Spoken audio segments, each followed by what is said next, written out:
محترم سامعین، میں آپ کی خدمت میں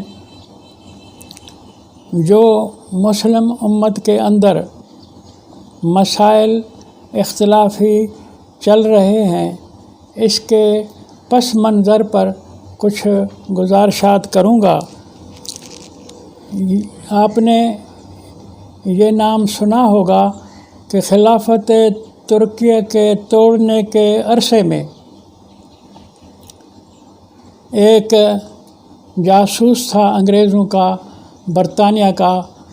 ویسے کئی سارے جاسوس اس نے چھوڑے ہوئے تھے کہ ترکی خلافت کو توڑیں اور مسلمانوں کو تتر بتر کریں، اور فی الحال عرب اور ترکوں کو جدا کریں، پھر آگے اور بات چلائیں گے۔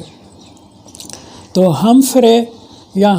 آرتھر ہمفر بھی ایک افسر تھا۔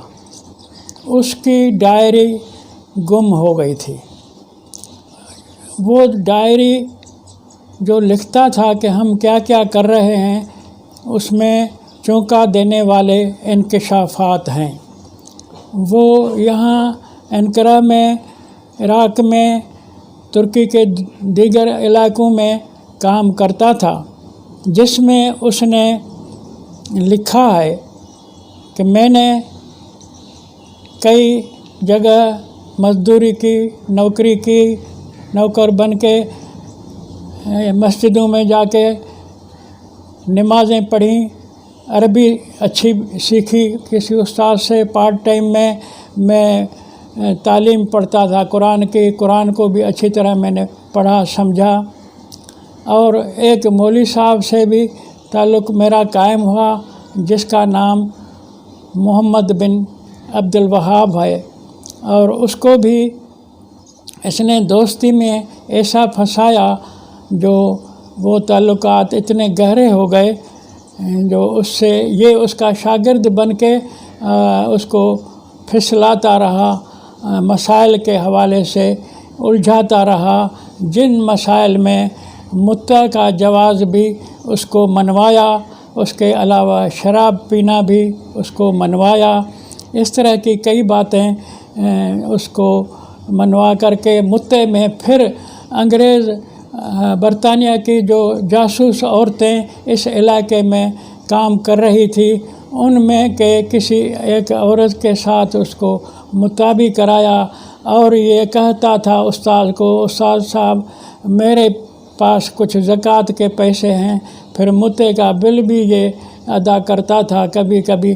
یہ آپ نیٹ پر اس کی کتاب دیکھ سکتے ہیں، جس کتاب کا نام ہے ہمفر کے اعترافات۔ تو بہرحال اس جاسوس نے کہا کہ میری رپورٹیں جو برطانیہ کو جاتی تھی وہ وہاں بڑی پسند ہوئی، اور مجھے ہدایات ملی کہ اس مولوی مولانا کو کنٹرول میں کرو، قابو میں کرو، اس کو ضروری ہے کہ ہمارے کام کے لائق بناؤ۔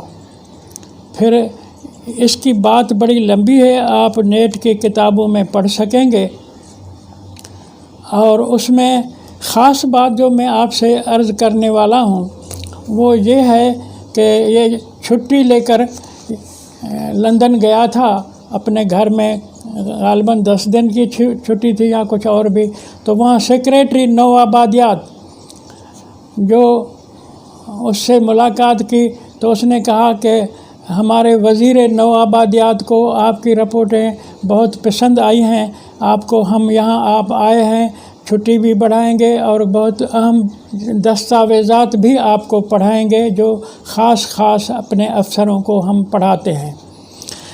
پھر مسلم نوآبادیوں میں، اس کالونیل نظام میں ہم نے مسلم لوگوں کو کن باتوں میں الجھانا ہے، اس کتاب میں وہ باتیں بھی درج تھیں کہ ان مسائل پر مسلمان معاشروں میں زیادہ کام کرو، ان کو الجھاؤ، شیعہ سنی اختلاف، قوم پرستی، عرب ایرانی ترک وغیرہ کا بٹوارا، عوام میں تو کیا خواص کے لیے بھی ان کو بے ضمیر بنانے کے لیے کوشش کریں، علماء ہر جگہ جاہل دستار بند بنائیں، جو پرانی صدیوں پرانی فقہ اور تفسیر پڑھتے پڑھاتے ہیں ان کو ان میں الجھائے رکھیں اور دنیا چھوڑ کر آخرت کے بنانے کی فکر میں ان کو لگائے رکھیں۔ مسلم حکمران ظالم اور ڈکٹیٹر مقرر کرانے کی کوشش کریں۔ جن مسلم ملکوں میں ہم نے ان کا حال شہروں کا میونسپلٹیوں کا دیکھا کہ ان کی سڑکیں راستے غیر محفوظ ہیں، گھروں دفتروں عمارتوں میں صفائی نہیں ہوتی، خود بھی اکثر وہ گندے رہتے ہیں، اکثر شہر کھنڈر بن جاتے ہیں لیکن آبادی زیادہ ہوتی ہے۔ یہ چیزیں ہدایات کے تحت ان کو سمجھائی گئی تھیں کہ ان کو ان ایسی چیزوں میں پھنسائے رکھیں، آگے تسخیر کائنات کی ترقی کے راستے ان کو نہ دکھائیں۔ تو یہ ہم فرے تھا، لیکن پاکستان کا مشہور پختون لیڈر خان غفار خان کا بیٹا ولی خان ابھی فوت ہوا ہے، سب لوگ اس کو جانتے ہوں گے۔ اس نے دوستوں کی محفل میں بتایا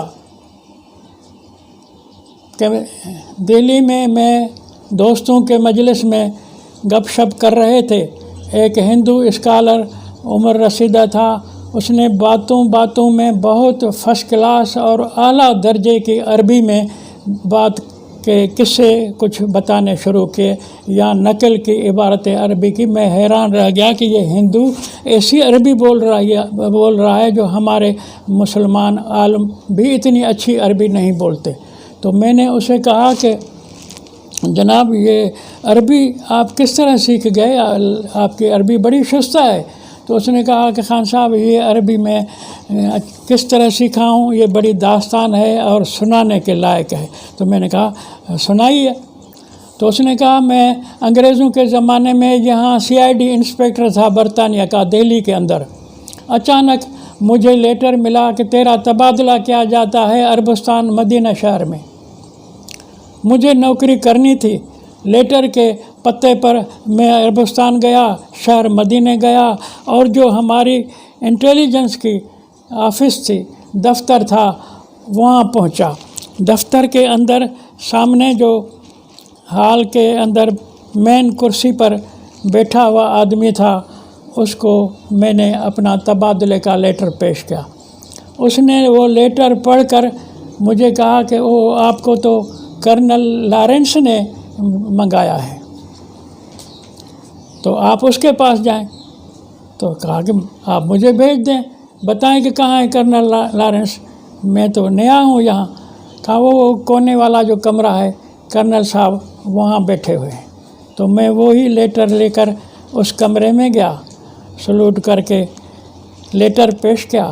کرنل صاحب نے لیٹر پڑھنے کے بعد مجھے کہا کہ ہاں میں نے آپ کو یہاں بلایا ہے، منگایا ہے، اب آپ یہ ڈریس بدل کریں، عربی جبہ پہنیں، سر پہ بھی وہ کالا رسا باندھیں وغیرہ وغیرہ جو عربی لباس ہے، اور ہم آپ کو ایک استاذ دیتے ہیں جو آپ کو اچھی طرح عربی سکھائے گا اور دینی مسائل سکھائے گا۔ آپ وہاں پڑوس میں مسجدوں میں نماز پڑھنے جایا کریں، نماز کے مسائل سیکھیں، اذان کے مسائل سیکھیں، پاکی وضو کے مسائل سیکھیں، اور عربی زبان جب تیری درست ہوگی تو پھر اصل ڈیوٹی تیری بعد میں شروع ہوگی۔ اور وہ مجھے استاذ دیا گیا، میں نے لباس تبدیل کیا، نمازوں میں شروع ہو گیا۔ تو 3 ماہ میں اچھی طرح عربی سیکھ کر ہوشیار ہو گیا۔ اس کے بعد امتحان لیا گیا، میں پاس ہو گیا۔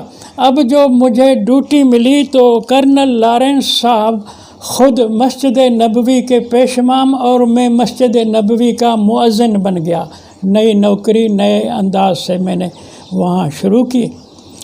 ہم اس طرح نوکری کرتے کرتے 7 سال کٹھے رہے۔ پھر اچانک کرنل لارنس صاحب کا کوئی تبادلہ ہو گیا، نوکری ہماری ختم ہو گئی، میں یہاں ہندوستان واپس چلا آیا۔ اس طرح میں نے عربی زبان جو سیکھی، ابھی آپ نے مجھ سے سنی، یہ وہاں کے 7 سال رہنے سے مجھے ملکہ پیدا ہوا اور سیکھ لی، دینی مسائل سیکھ لیے۔ رہی بات کہ کرنل لارنس نے نوکری کیوں چھوڑی؟ نوکری چھوڑی نہیں تھی، وہ پھر بھی نوکری پر تھا۔ اسے لندن سے حکم آیا کہ غازی امان اللہ افغانستان کا بادشاہ برطانیہ کا دشمن ہے، اس کو یا تو ملک نکالی دلانی ہے یا قتل کرانا ہے۔ اب یہ تیری ڈیوٹی ہے کہ جاؤ ادھر پڑوس میں رہ کر کے اس مشن کو پورا کرو۔ اور یہ مشن اس نے جا کے وزیرستان میں ڈیرا جمایا اور لوگوں کو کہا، خانقاہ کھولی کہ میں روضہ رسول میں رہتا تھا، وہاں اتنا عرصہ میں نبی علیہ السلام کے مسجد نبوی میں خدمت کرتا رہا، دین کی باتیں سیکھتا اور پڑھتا اور پڑھاتا رہا، اور مجھے رسول اللہ نے خواب میں بتایا کہ دین کی ضرورت ہے افغانستان میں، اور آپ جاؤ وہاں مسلمانوں کو دین متین کی تعلیم دو۔ سو میں رسول اللہ کے حکم سے یہاں آیا ہوں، اور پیر کرم شاہ کے نام سے اس نے وہ درگاہ خانقاہ کھولی تھی وزیرستان میں۔ وہاں پھر وہ لوگوں کو دعائیں تعویذ دیتا تھا، بڑے بڑے لوگ جو ہیں ان کے بڑے کام ہوتے تھے تو یہ مخفی طرح انگریز افسروں کو اشارہ کر دیتا تھا کہ اس کا کام ہو جانا چاہیے۔ کام ہوتے تھے تو وہ کہتے تھے کہ حضرت جی کی دعا لگ گئی، میرا یہ بڑا مشکل کام ہو گیا۔ کسی نے آ کے کہا، مثال کی بات بتا رہا ہوں، کہ مجھے بیٹی کی شادی کرانی ہے، فقیر ہوں، مسکین ہوں، مجھے امداد کریں۔ تو کہا یہاں رات نفل پڑھیں، دعائیں کریں، اللہ تیری بھلی کرے گا۔ رات میں اس نے کسی خاص جگہ قریب میں پیسے دفن کرا دیے، پھر صبح کو اس کو کہا میں نے آپ کے لیے دعا کی ہے، آپ جائیں فلاں جگہ سامنے اتنے فاصلے پر جو جھاڑی ہے وہاں نفل پڑھیں، اور نفل کے بعد ادھر ادھر تھوڑی کھدائی کریں، آپ کے لیے آپ کی ضرورت کا انتظام وہاں ہو جائے گا۔ وہ ایسے کرتا ہے، وہاں اس کو پیسے مل جاتے ہیں۔ اس طرح کی کرامتوں سے اس نے اپنی درگاہ بڑھا دی۔ جناب سامعین، میں نے ابھی آپ کی خدمت میں جنگل کی حویلی نواب سعید چھتاری جو انگریزوں کا راجا تھا یو پی میں، اس کا ذکر کیا۔ اس سے اگلے درس میں تو اس جنگل کی حویلی میں جو عالم تیار کرتے تھے، انہوں نے ایک پختون عالم بھی تیار کیا تھا جس کا نام تو صدر دین تھا، لیکن عرف میں وہ ملا شور بازار کہلاتے تھے۔ ملا شور بازار کو بھی حکم دیا گیا کہ تو کرنل لارنس کے ساتھ رابطے میں رہ کر کے غازی امان اللہ کو ہٹانے میں محنت کرو، کوشش کرو، قتل کرنے تک بھی نوبت آ جائے تو اسے قتل کرو۔ تو ملا شور بازار ان کا اپنا بن کر کے کرنل لارنس کی ہدایت پر بغاوت پھیلاتا تھا، اور غازی امان اللہ اتنا مجبور ہوا کہ وہ ملک چھوڑ کر کے، بادشاہی چھوڑ کر کے بھاگ گیا باہر کے ملکوں میں، وہیں جا کے مرا، اور ملا شور بازار نے حکومت پر قبضہ کیا، اور جو وزیر داخلہ تھا غازی امان اللہ کا، اس کو توپ کے ساتھ باندھ کر گولہ چھوڑا گیا اور اسے مارا گیا ملا شور بازار کی حکومت کے اندر۔ پھر اس کا ساتھی بچہ سکا، وہ بھی انگریزوں کا ٹاؤٹ تھا، ان کی حکومت قائم ہو گئی، غازی امان اللہ چلے گئے۔ اس طرح سے یہ جاسوس یہاں کام کرتے رہے ہیں۔ اس میں جو ہمفرے کی بات انٹرویو ہے، اس میں